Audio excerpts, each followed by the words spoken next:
누가복음 7장 18절부터 35절까지예요. 한 목소리로 봉독하겠습니다. 요한의 제자들이 이 모든 일을 그에게 알리니 요한이 그 제자 중 둘을 불러 주께 보내어 이르되 오실 이가 당신이오리이까 우리가 다른 일을 기다리오리이까 하라 하매 그들이 예수께 나아가 이르되 세례 요한이 우리를 보내어 당신께 여쭈어 보라고 하기를 오실 그이가 당신이오니이까 우리가 다른 일을 기다리오리이까 하더이다 하니 마침 그때에 예수께서 질병과 고통과 및 악귀 들린 자를 많이 고치시며 또 많은 맹인을 보게 하신지라.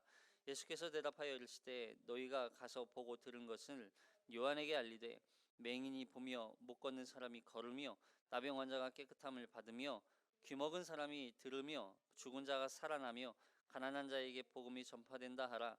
누구든지 나로 말미암아 실족하지 아니하는 자는 복이 있도다 하시니라. 요한이 보낸 자가 떠난 후에 예수께서 무리에게 요한에 대하여 말씀하시되 너희가 무엇을 보려고 광야에 나갔더냐? 바람에 흔들리는 갈대냐? 그러면 너희가 무엇을 보려고 나갔더냐? 부드러운 옷 입은 사람이냐? 보라, 사치하게 지내는 자는 왕궁에 있느니라. 그러면 너희가 무엇을 보려고 나갔더냐? 선지자냐? 옳다. 내가 너희에게 이르노니 선지자보다 훌륭한 자니라. 기록된 바 보라, 내가 내 사자를 내 앞에 보내니 그가 내 앞에서 내 길을 준비하리라 한 것이 이 사람에 대한 말씀이라. 내가 너희에게 말하노니 여자가 낳은 자 중에 요한보다 큰 자가 없도다. 그러나 하나님의 나라에서는 극히 작은 자라도 그보다 크니라 하시니 모든 백성과 세리들은 이미 요한의 세례를 받은지라. 이 말씀을 듣고 하나님을 의롭다 하되 바리새인과 율법교사들은 그의 세례를 받지 아니하므로 그들 자신을 위한 하나님의 뜻을 저버리니라. 또 이르시되 이 세대의 사람을 무엇으로 비유할까? 무엇과 같은가? 비유하건대 아이들이 장터에 앉아 서로 불러 이르되 우리가 너희를 향하여 피리를 불어도 너희가 춤추지 않고 우리가 고극하여도 너희가 울지 아니하였다 함과 같도다. 세례 요한이 와서 떡도 먹지 아니하며 포도주도 마시지 아니하며 너희 말이 귀신이 들렸다 하더니 인자는 와서 먹고 마시매 너희 말이 보라 먹기를 탐하고 포도주를 즐기는 사람이요 세리와 죄인의 친구로다 하니 지혜는 자기의 모든 자녀로 인하여 옳다함을 얻느니라. 아멘. 우리 지난 시간에 백부장이 하인을 고치시고 또 나인성 과부의 죽은 아들을 살리시는 사건을 우리가 보았습니다. 이 두 가지 사건 그리고 그 앞서서 나병 환자를 고치시는 사건, 이 사건들은 전적으로 하나님의 그리고 예수님의 긍휼하심과 자비하심으로 말미암아 그들이 고침을 받고 또 살아나게 되었다는 거예요. 그건 단순히 그들이 어떤 믿음이 좋아서라는 개념이 아니라고 그랬어요. 이걸 오해하시면 안 돼요. 저 사람 믿음 참 좋아. 그럼 다 그 믿음 좋은 사람들은 병이 다 나서야 되는가? 그렇지 않다는 것이죠. 예수님이 그들에게 긍휼하심과 자비하심으로 그들을 고치시고 살려 주셨기 때문에 그들이 살아난 것이죠. 그래서 그리고 예수님이 믿음을 칭찬하시는 거예요. 믿음 때문에 고침을 받은 게 아니라. 자, 오늘은 세례 요한과 이 예수님에 대한 이야기가 등장합니다. 세례 요한이 예수님에 대한 이야기를 계속 이제 듣고 있었어요. 어떻게 들었어요? 감옥에서. 지금 세례 요한은 감옥에 있는 상태인 것을 우리가 알고 있어야 됩니다. 자, 누가복음 17장 18절부터 조금 길지만 23절까지 우선 먼저 18절 먼저 읽어볼게요. 18절 먼저 시작. 요한의 제자들이 이 모든 일을 그에게 알리니. 요한의 제자들이 이제 요한이 이 감옥에 있으니까 밖에서 있는 이야기들, 소식들을 요한에게 전해주는 거예요. 요한이 그 제자들 둘을 불러 주께 보내어 이르되 오실 그이가 당신이오니까 우리가 다른 일을 기다리리까 하라 하매. 그러니까 이제 요한이 두 제자를 불러서 예수님께 질문을 하는 거예요. 예수님, 예수님이 오실 그 구약에서 이야기한 오실 그분이 맞으십니까? 아니라면 저희가 다른 일을 기다려야 됩니까? 그러니까 예수님에 대한 메시아, 그죠? 예수님이 메시아이십니까? 아니면 다른 이가 메시아이십니까? 그러니까 예수님이 메시아이십니까? 아닙니까? 이걸 물어보는 거죠. 그러자 예수님이 그들에게 이제 이 불러온 제자들에게 요한에게 가서 전해줘라 이러면서 이제 얘기를 하시는 거예요. 근데 세례 요한이 예수님을 보고 처음에 고백했던 그 고백이 있었잖아요. 어떻게 예수님에 대해서 예수님이 메시아이십니까? 라고 하는 것을 의심할 수 있을까? 그죠? 어떻게 예수님의 행하신 그 모습들을 보고, 그리고 예수님을 보고 이 세례 요한이 고백했던 그 고백이 있음에도 불구하고 의심할 수 있었을까? 우리 누가복음 3장 16절에 보면 세례 요한이 예수님을 보고 고백하는 이 고백이 담겨 있어요. 여기 보세요. 3장 16절 시작. 요한이 모든 사람에게 대답하여 이르되 나는 물로 너희에게 세례를 베풀거니와 나보다 능력이 많으신 이가 오시나니 나는 그의 신발끈을 풀기도 감당하지 못하겠노라. 그는 성령과 불로 너희에게 세례를 베푸실 것이요. 요한은 물로 세례를 베푸는 정도밖에 할 수 없었지만 예수님이 오시면 불과 성령으로 세례를 베푸실 그런 하나님의 메시아, 하나님이 보내신 메시아로서 이 땅에 오셔서 성령과 불, 곧 회개뿐만 아니라 그들이 거듭나고 새로운 생명을 얻게 되는 그런 구원의 역사가 나타나게 될 것이다 라고 하는 것을 세례 요한이 고백을 했단 말이에요. 근데 그 고백이 있었음에도 불구하고 왜 세례 요한은 실족하게 되었을까? 어떤 것 때문에 예수님에게 실족하게 되었을까? 요한이 기대하고 있었던 예수님 메시아와 뭐가 달랐기 때문에 세례 요한은 의심을 하고 있었을까?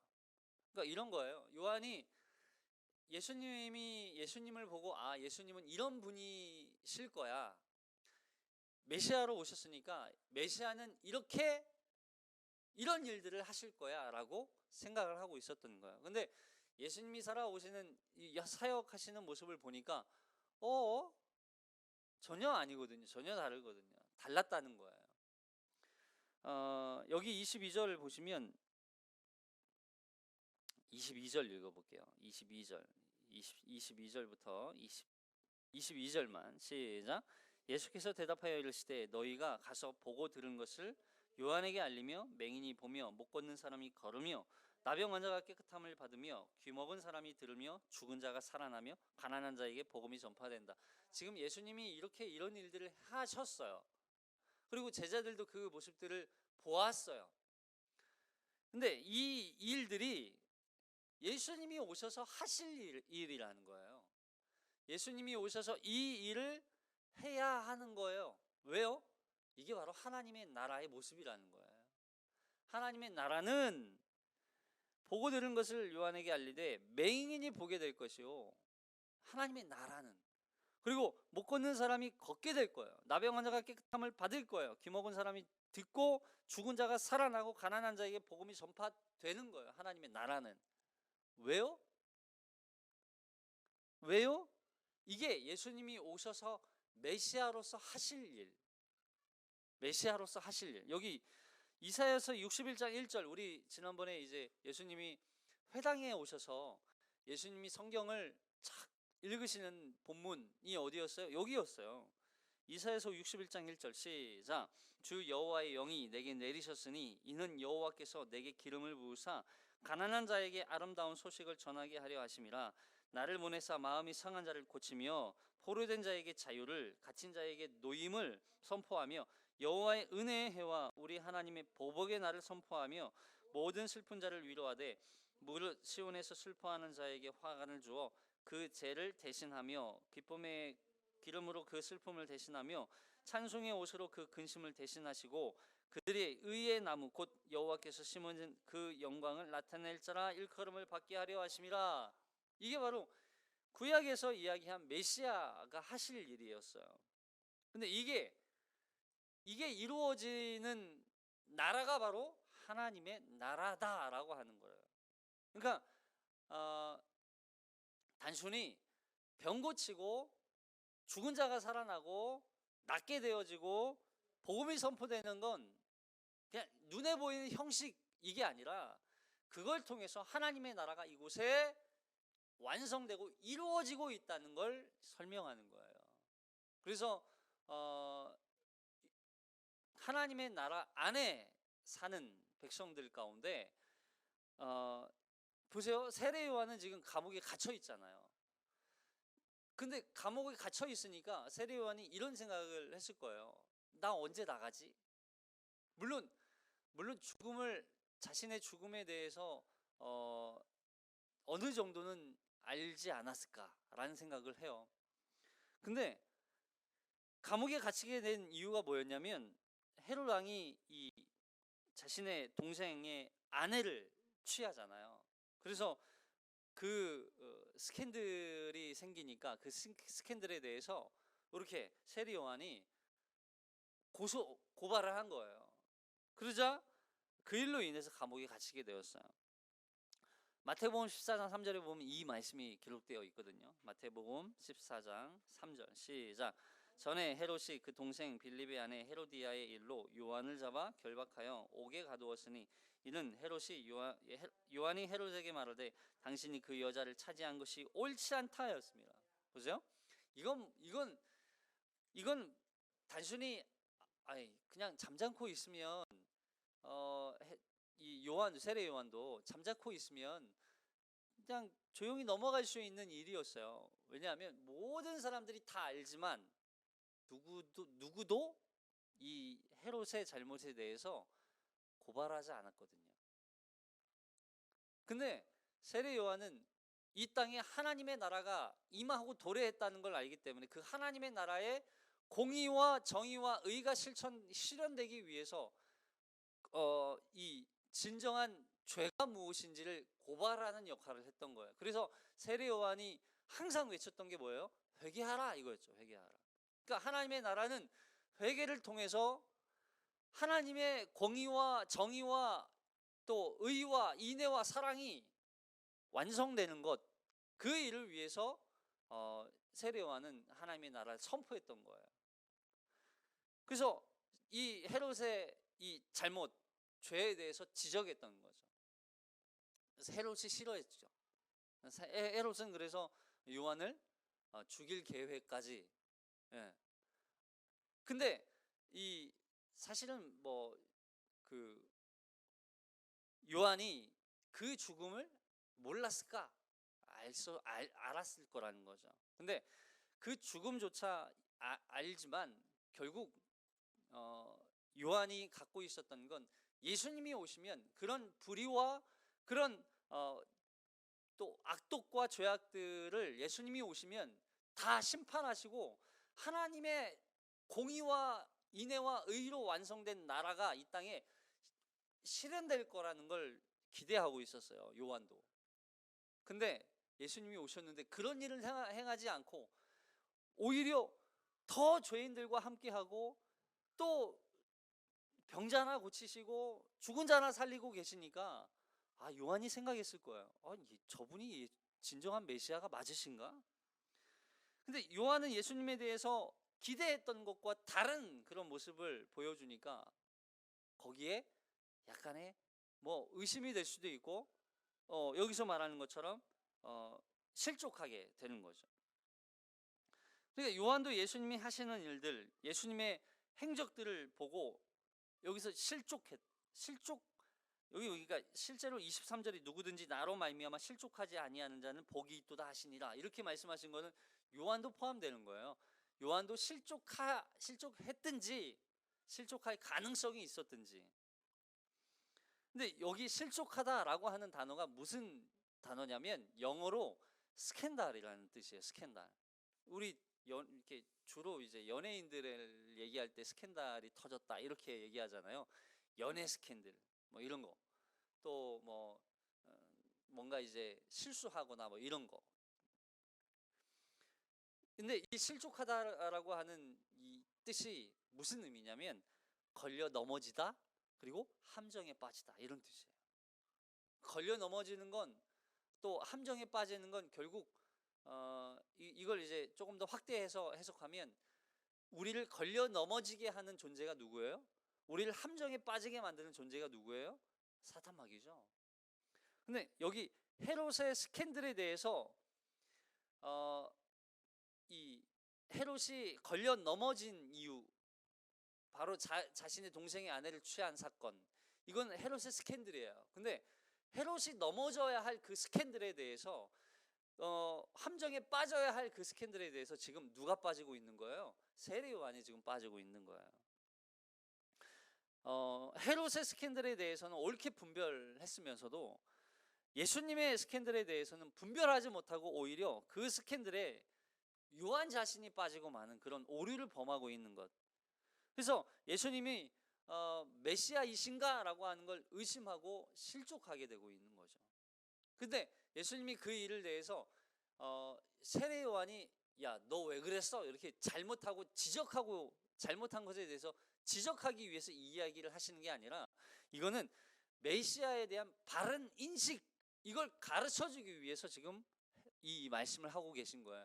예수님이 오셔서 병자를 고치고 또 눈먼 자를 고치고 나병 환자를 고치고 문둥병자를 고치고 또 죽은 자를 살리고 가난한 자에게 복음을 선포하는 그 일이야말로 진정한 메시아가 하셔야 할 일이라는 걸 증거하고 있는 거예요.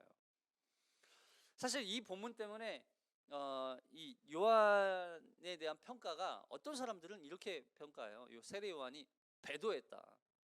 예수님을 배반하고 떠났다. 더 이상 세례 요한은 예수님을 믿지 않는다. 이렇게 말하는 사람들도 있어요. 그렇지 않아요. 다음에 나오는 본문을 보면 세례 요한은 여자가 난 자 중에 큰 자, 이보다 큰 자가 없다 칭찬하시는 모습을 통해서 우리가 알 수 있는 건 예수님이 세례 요한을 질타하고 세례 요한이 배도한 것에 대해서 어떤 정죄하기 위한 그런 목적으로 말씀하신 게 아니라는 걸 우리가 알 수 있어요.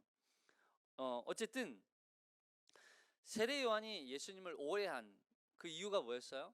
당시 사람들은 메시아를 어떻게 이해했냐면 정치적, 군사적 그런 강한 어떤 강인한 분으로 이해를 했어요. 그래서 사람들은 메시아가 오시면 하나님의 나라가 세워지고 그리고 불의하고 불법과 악을 행하는 그런 이들에 대해서 심판하실 거라는 걸 그들은 기대하고 있었어요.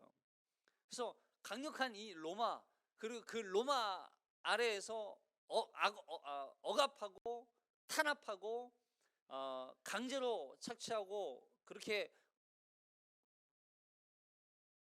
괴롭히는 그런 로마 이 강한 자들에 대한 하나님의 심판이 있을 것을 그들은 기대하고 있었단 말이에요.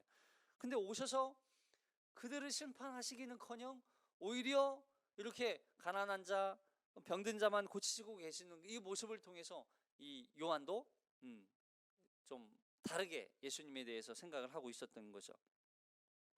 그래서 그런데 성경을 자세히 보시면 여기 세례 요한이 예수님을 오해하게 된 결정적인 이유가 뭐였냐면 세례 요한이 감옥에 있었잖아요.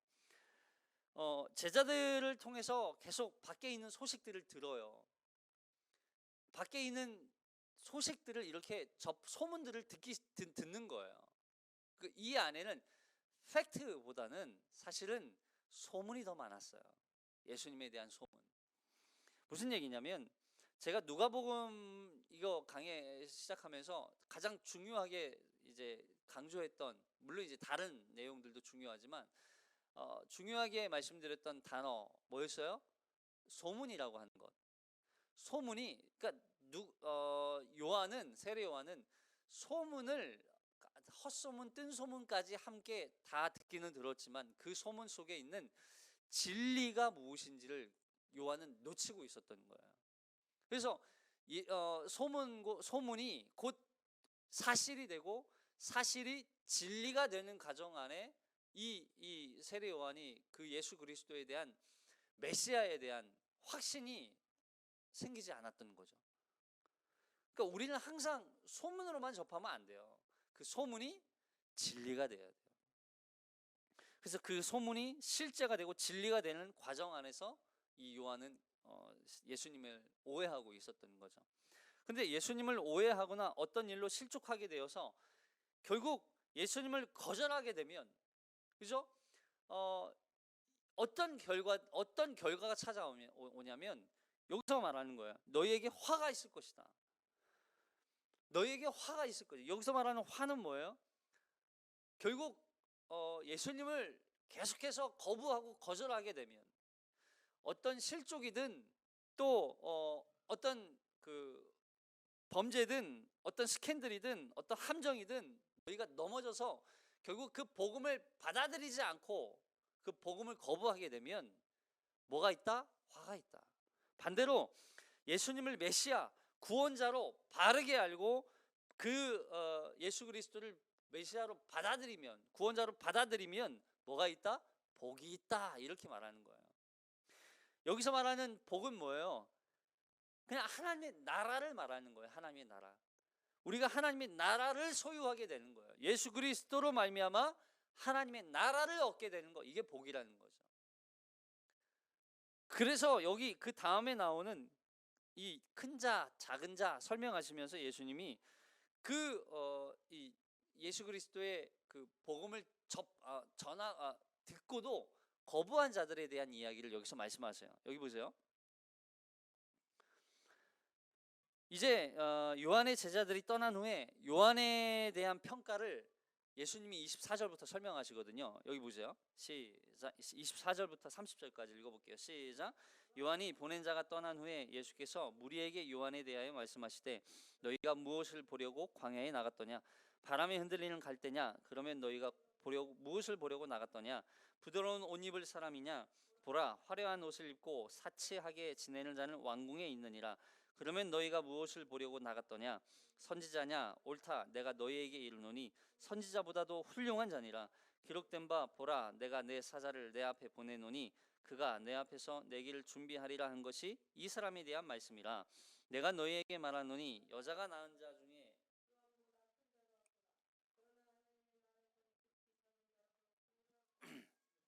모든 백성과 세리들은 이미 요한의 세례를 받은지라.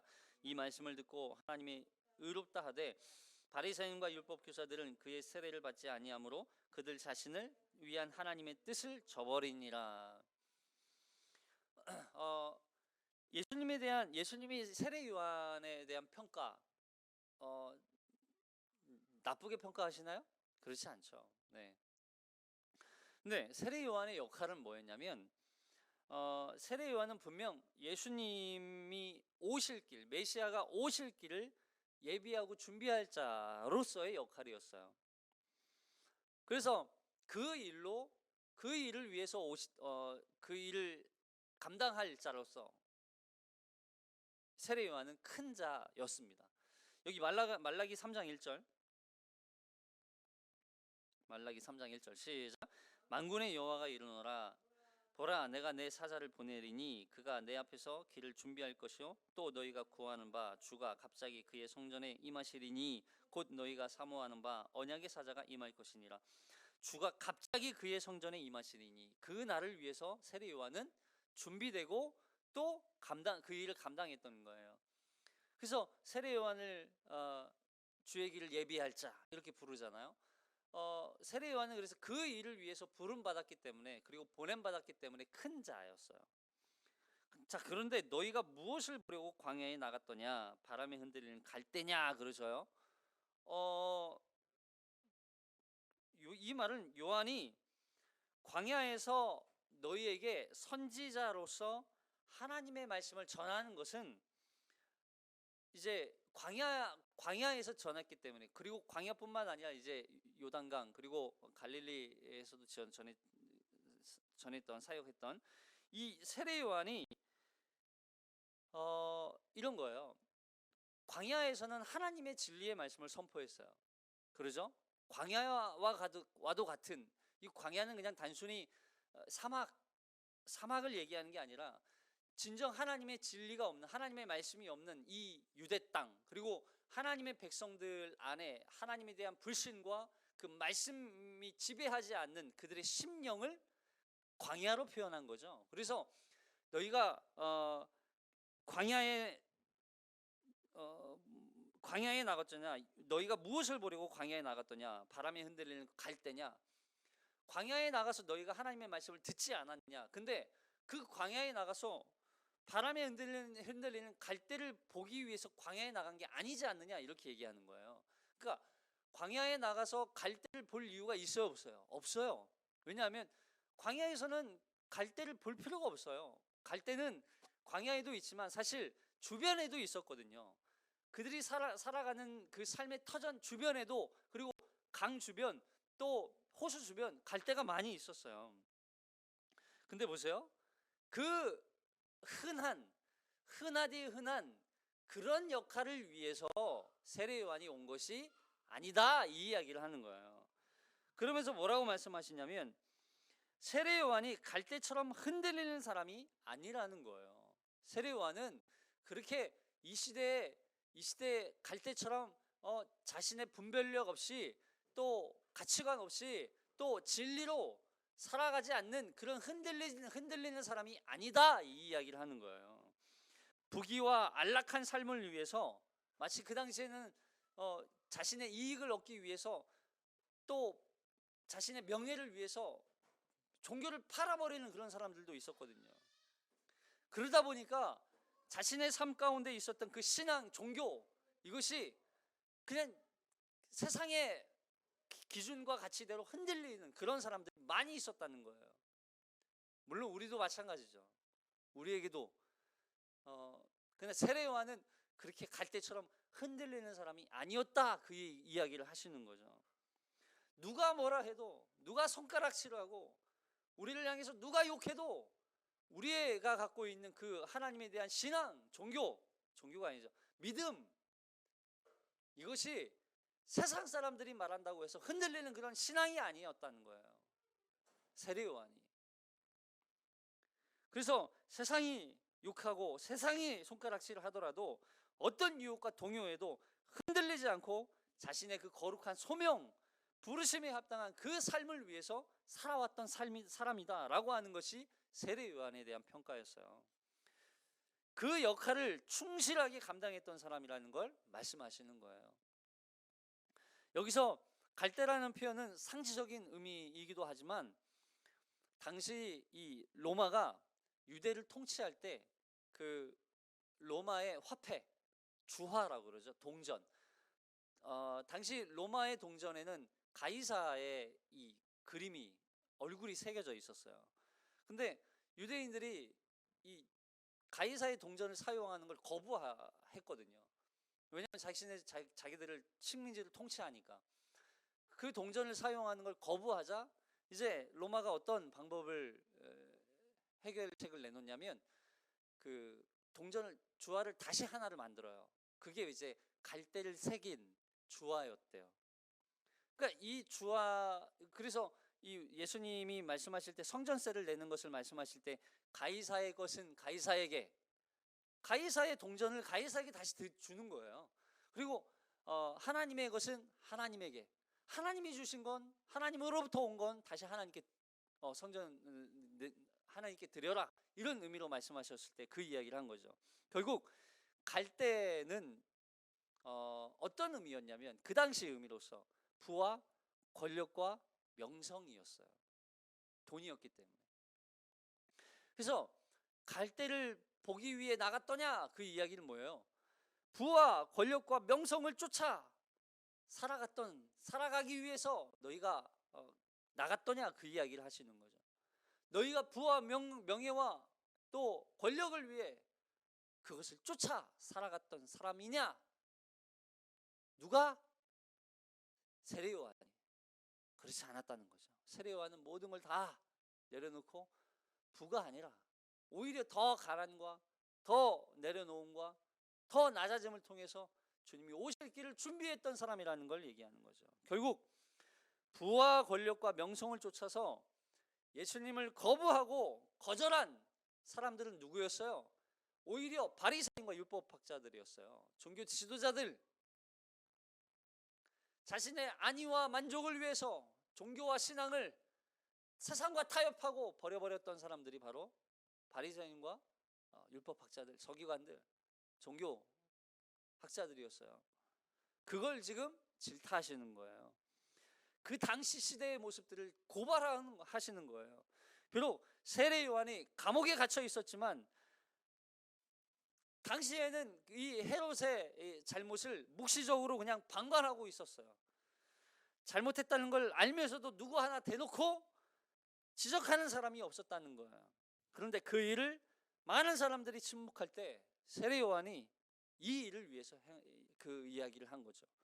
세례 요한의 헤롯에 대한 고발은 하나님 나라의 공의와 인애와 의가, 정의가 온전히 실현되기를 바라는 마음으로 그렇게 고발했던 거예요. 근데 보세요, 세례 요한은 그래서 한마디로 심부름꾼이었어요. 심부름꾼. 그래서 세번역 성경에서 세례 요한에 대한 평가를 내릴 때 심부름꾼이라는 단어를 써요. 심부름꾼으로 하나님이 그 일을 맡기신 거예요. 그걸 감당하기 위해서 충성스럽게 감당했던 거죠. 세상이 세례 요한을 향해서 욕하고 비난하고 삿대질하고 비난해도 세례 요한은 거기에 굴하지 않고, 세상이 다 부와 명예와 명성을 쫓아 신앙을 버리고 타협할 때 세례 요한은 절대적으로 하나님의 신앙을 온전히 붙들고 그 일을 감당했던 인물, 그게 바로 세례 요한이었다는 거예요. 근데 보세요, 그렇게 살아간 세례 요한과 이 세대를 예수님이 지금 비교하세요. 예수님이 오셔서 지금 이 세례 요한에 대해서 큰 자다, 이렇게 여자가 낳은 자 중에 큰 자다 말씀하시면서, 그러나 너희는 하나님 나라에서 세례 요한보다 작은 자가 없느니라. 무슨 말이에요? 세례 요한보다 다 큰 자란 얘기예요. 아니, 어떻게 세례 요한이 여자가 낳은 자 중에 큰 자인데 하나님 나라에서는 세례 요한보다 다 큰 자가 될까? 이런 거예요. 세례 요한은 율법 시대, 율법이라고 말하는, 그리고 구약의 옛 언약이라고 말하는 구약 시대, 구약에 갇혀져 있는 이런 거죠. 세례 요한은 옛 언약을 완성시키기 위해서 보냄받은 거예요. 이해되세요? 예수님이 오셔서 새 언약을 완성하실 분이시기 때문에 세례 요한은 옛 언약이 완성되기 위해 필요한 인물이었어요. 그래서 세례 요한은 여자가 낳은 자 중에 큰 자였지만, 그런 관점에서 그 예수님으로 말미암아, 예수 그리스도로 말미암아 새 언약이 완성된 시대를 살아가는 우리는 어떤 자들이에요? 그 큰 자보다 더 큰 자가 되는 거죠. 그러니까 이걸 자꾸 오해해서 우리는 세례 요한보다 더 큰 자래, 우리가 더 높은 자리에 앉나 봐, 더 영광이 더 큰가 봐, 이런 의미가 아니라, 세례 요한이 큰 자로서 역할을 감당했다면 우리는 그 세례 요한이 준비한 그 예수 그리스도로 말미암아 구원받은 하나님의 나라 안에 속한 받은 더 큰 자들이라는 걸, 그런 은혜를 받은 자들이라는 걸 우리에게 말해주는 거예요. 그래서 우리는 이제 새 시대를 살아가요. 새 시대를. 근데 여기 바리새인과 율법교사들은 어떠했대요? 세례를 받지 않았대요. 오히려 세례를 받지 않고 그들을 위한 하나님의 뜻을 저버렸대요. 여기 말씀 읽어볼게요. 어디요? 30절, 29절 30절 시작. 모든 백성과 세리들은, 시작. 모든, 못 찾았어요?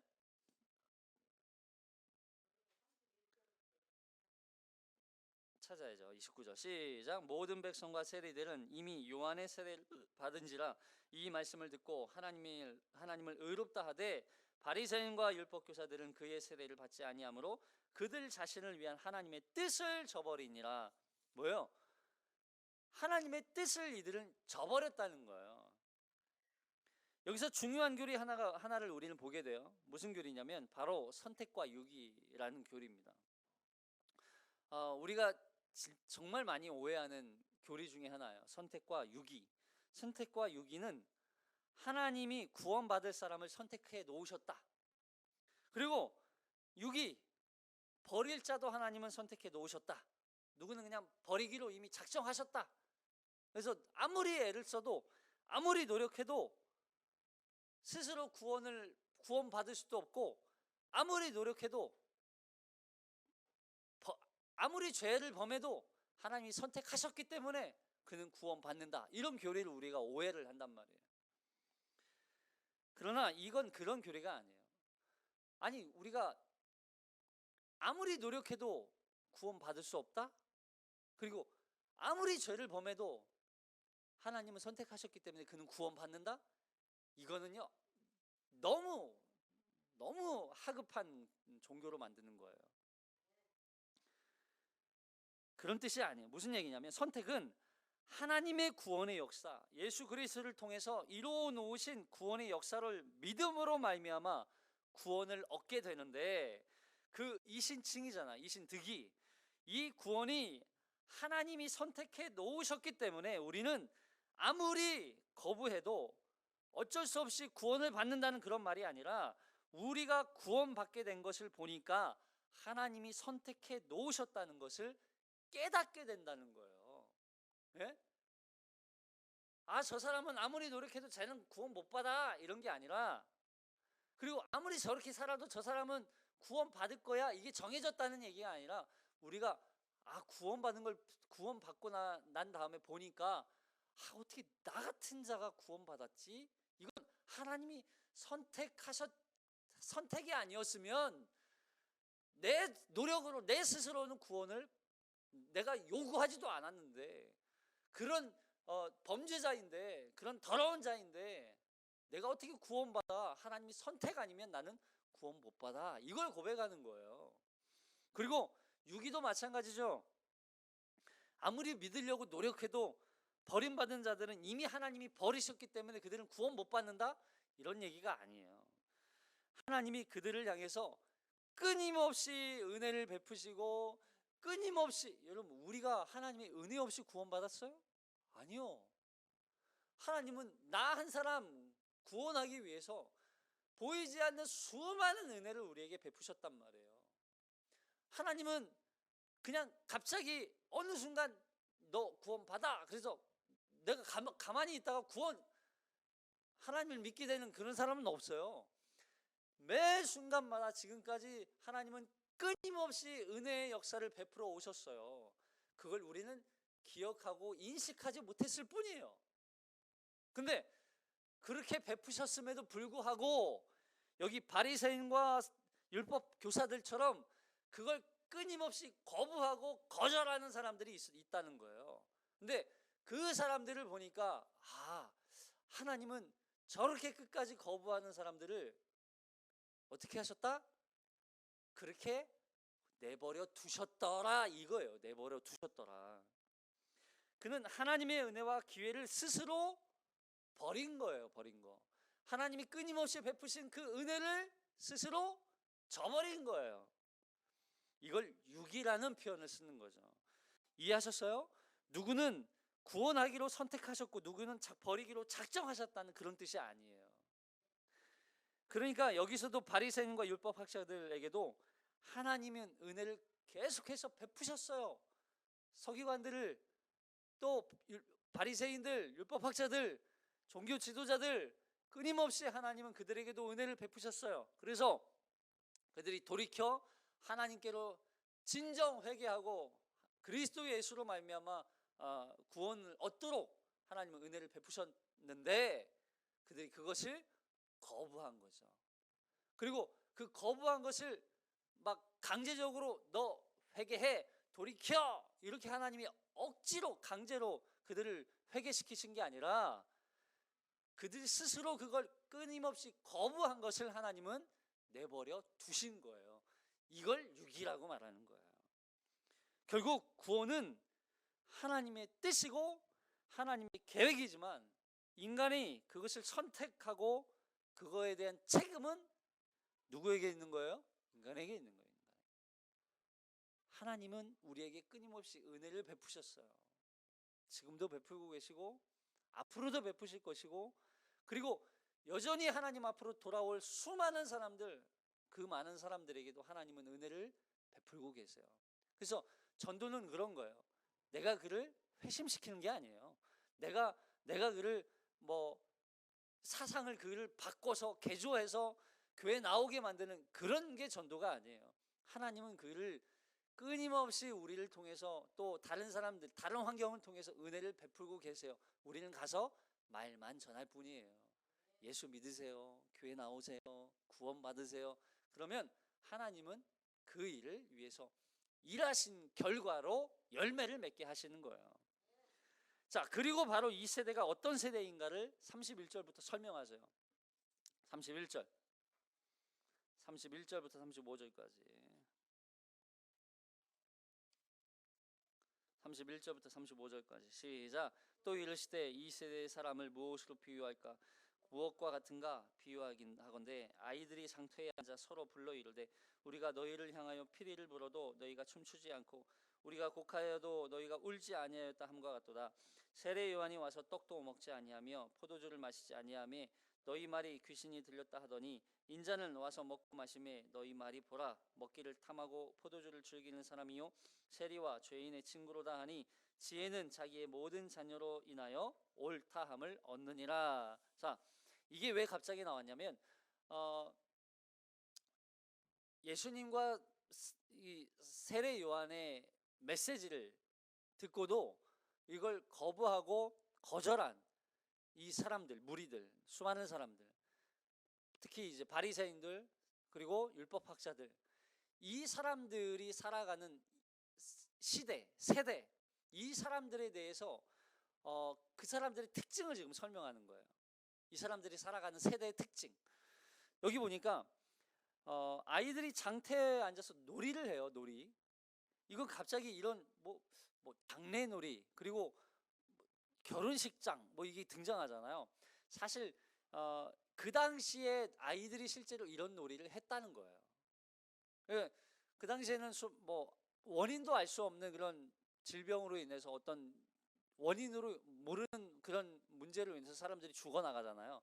그러면 그 모습들을 보면서 아이들이 장례 놀이를 했어요. 장례 놀이. 무슨 놀이예요? 이건 이제 이런 거죠. 한쪽에서는 이 양편에 나눠서 한쪽에서는 곡을 해요.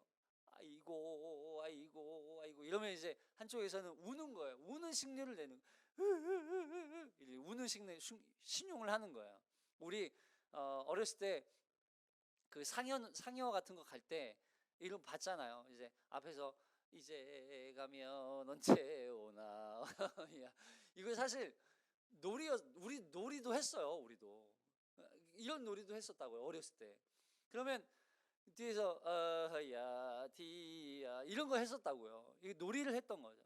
그 당시에도 똑같았어요. 그래서 사람들이 이제 아이들이 이쪽에서 아이고 아이고 아이고 뭐 이렇게 하면 한쪽에서는 우는 신용을 했던 거죠. 이게 놀이였다고요. 짝짝꿍을 맞추는 거죠. 그래서 그리고 결혼놀이, 결혼식장 놀이. 한쪽에서는 피리를 불고 나팔을 불고 북을 치고 이제 막 축제처럼 막 이러면 한쪽에서는 춤을 추는 거예요. 신나게 춤을 추는 거예요. 마치 잔치집, 결혼식장에 온 것처럼. 실제로 결혼식이 아닌데 이걸 이제 당시에 그런 아이들이 놀이로서 갖고 있었던 문화였는데, 근데 여기서 보니까 곡을 하여도 울지 않고 피리를 불어도 춤을 추지 않는데요. 무슨 얘기예요? 여기 곡을 하고 그런 이제 표현은 사실 세례 요한을 두고 하는 말이고, 피리를 불고 장단을 친다는 건 예수님을 두고 하는 말이에요. 세례 요한은 굉장히 극심한 또 극단적인 절제를 금욕주의를 추구했죠. 그래서 광야에서 메뚜기와 석청을 먹으면서 메뚜기와 석청을 먹으면서 자신의 모든 걸 비워놓고 광야에서 생활을 했어요. 이걸 애곡하는 걸로 표현을 하는 거예요. 그리고 예수님은 오셔서 오히려 거꾸로 더 정반대죠. 예수님은 오셔서 마치 혼인집 잔치집 온 손님처럼 먹고 마시고 즐기고 함께 했어요. 근데 그렇게 애곡을 해도 바리새인과 사두개인 이 율법학자들은 울지 않았고, 예수님처럼 잔치를 벌여도 춤추고 노래하고 반응하지 않는 거예요. 그러니까 이건 이런 거죠. 세례 요한은 마치 장래인 것처럼 곡을 하고 금욕을 추구해서 메시지를 전했는데, 그런 메시지를 이 바리새인과 또 율법학자들은 메시지를 거절했고, 또 예수님은 오셔서 결혼잔치, 혼인잔치로서 그 기쁨을 표현하는 메시지, 진정한 하나님의 나라의 모습을 선포해 주셨음에도 불구하고 바리새인과 율법학자들은 이걸 거부했다는 걸 고발하고 있는 거예요. 그래서 그것을 거절하고 거부한 세대가 바로 이 세대다, 이 이야기를 하는 거죠. 바로 세례 요한과 예수님에 대해서 거부하고 거절한 세대에 대해서 말씀하시는 거예요. 세례 요한은 어떻게 거절했어요? 세례 요한은 아무것도 먹지 않고 떡도 거부하고 먹지 않고 포도주도 마시지 않았어요. 그리고 세례 요한을 향해서 오히려 귀신 들렸다 이렇게 얘기했어요. 예수님은요 오셔서 떡도 먹고 포도주도 먹고, 근데 그런 메시지를 선포하셨음에도 불구하고 거부한 이 세대. 근데 지혜는 보세요. 그리고 나서 갑자기 지혜가 등장해요. 그러니까 지혜는 여기 보니까 35절만 읽어볼게요. 35절 시작. 지혜는 자기의 모든 자녀로 인하여 옳다함을 얻느니라. 그러니까 지혜는 뭐예요? 이렇게 세례 요한의 메시지를 듣고 예수 그리스도의 메시지를 듣고 이 메시지로 말미암아 이 말씀을 통해서 구원에 이르는 자들이 지혜 있는 자다. 그리고 그 구원을 베푸는 하나님의 메시지가 바로 지혜다, 이 이야기를 하는 거예요. 그럼 우리가 간혹 이래요. 하나님의 말씀을 듣고도 반응하지 않을 때가 있어요. 하나님의 말씀을 듣고도 우리가 아무 변화가 없을 때가 있어요. 그 메시지 안에 담겨 있는 진리가 우리를 변화시켜야 되는데 그 앞에 진리로 우리가 삶이 변화되지 않을 때가 있다고요. 왜 그래요? 그 말씀에 지혜가 우리 안에 들어오지 않을 때. 그래서 자녀는 예수님을 믿는 모든 하나님의 자녀들을 말해요. 그러니까 예수 그리스도로 말미암아 구원받은 하나님의 자녀들을 보니까 하나님의 지혜는 틀리다, 옳다 이야기를 하는 거죠. 구원받은 저 자녀들, 저 사람들 보니까, 저 사람들의 모습을 보니까 하나님의 지혜는 옳구나, 하나님의 지혜는 맞구나, 하나님의 지혜가 정말 진정한 진리구나 라고 하는 걸 알게 된다는 거예요. 어떤 세대가? 이 세대가. 그러니까 우리가 삶의 변화의 모습, 우리가 살아가는 삶의 그런 모습들이 저 사람 보니까 하나님의 지혜가 옳구나, 이걸 알게 된다는 거예요.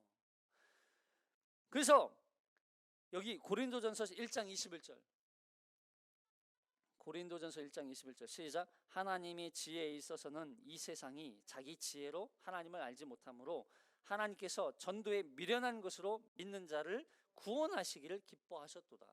전도에 미련한 게 있고 하나님의 지혜는 그들을 구원한다. 전도가 참 미련한 것처럼 보이지만 전도가 뭐예요? 여러분, 전도는 단순히 말만 전하는 것뿐만 아니라 우리의 삶으로 전도를 해야 돼요. 근데 그런 전도에 미련한 걸 보니까 어떻게 저 사람은 저렇게 살지? 어떻게 저런 고난과 어려움과 고통 가운데서도 하나님을 향한 신앙으로 살지? 이게 뭐예요? 이게 바로 하나님의 지혜라는 걸 그들이 깨닫게 된다는 거예요. 결국 우리가 받은 구원은 하나님의 지혜라는 거예요. 어떻게 예수님을 메시아로 우리가 믿고 어떻게 내가 구원받았지? 어떻게 나 같은 자가 구원을 받았지? 아무리 생각해도 나는 구원받을 자격이 없는데, 내가 단 한 번도, 단 한순간도 하나님을 향해서 구원을 갈구하고 갈망한 적도 없는데 어떻게 나 같은 자가 구원받았지? 이게 바로 하나님의 지혜예요. 구원받고 보니까, 하나님 나라에 속해 보니까 하나님은 참 지혜롭다. 진짜 하나님은 정말 신묘막측하고 참 정말 그 지혜는 참 대단하다. 하나님, 우리 이런 평가하잖아요. 우리 그래서 지금 좀 전에 아까 불렀던 찬양 중에도 이런 고백했잖아요. 하늘을 두루루마리 삼고 바다를 먹물 삼아도 하나님의 그 크신 사랑을 다 기록할 길 없다. 이게 바로 하나님의 지혜잖아요. 여러분, 하나님이 우리에게 베푸신 그 지혜의 삶의 모습들을 우리가 삶으로 살아내기만 하면, 여러분, 다르게 전도가 되지 않아요. 우리가 살아가는 그 삶을 통해서 하나님의 지혜가 온 세상 가운데 드러나게 돼 있는 거죠. 그 말씀을 하는 거예요. 여러분, 우리가 어떤 구원을 받으셨어요? 하나님의 지혜로 구원받았어요. 하나님의 지혜는 완전하고 완벽해요. 그래서 우리가 받은 구원이 완전하고 완벽한 거예요. 그 예수 그리스도를 믿음으로 말미암아 구원에 이르는 하나님 나라의 백성으로 이제 우리 앞에 놓여 있는 것은 이제 우리가 그 지혜의 삶을 살아내는 거예요. 구원 받은 자로서의 삶을 살아내는 거예요. 그렇게 살아낼 때 사람들이, 이 사람들이 거부하고 거절했던 이 세대가 우리의 삶을 통해서 그들이 하나님 참 지혜롭구나, 하나님 지혜가 옳구나, 이걸 깨닫게 될 것입니다. 앞으로 놓여있는 우리의 삶의 모습이 하나님의 지혜를 세상 가운데 드러내는데 쓰임받는 저와 여러분의 되시기를 주님의 이름으로 축복합니다. 기도하겠습니다.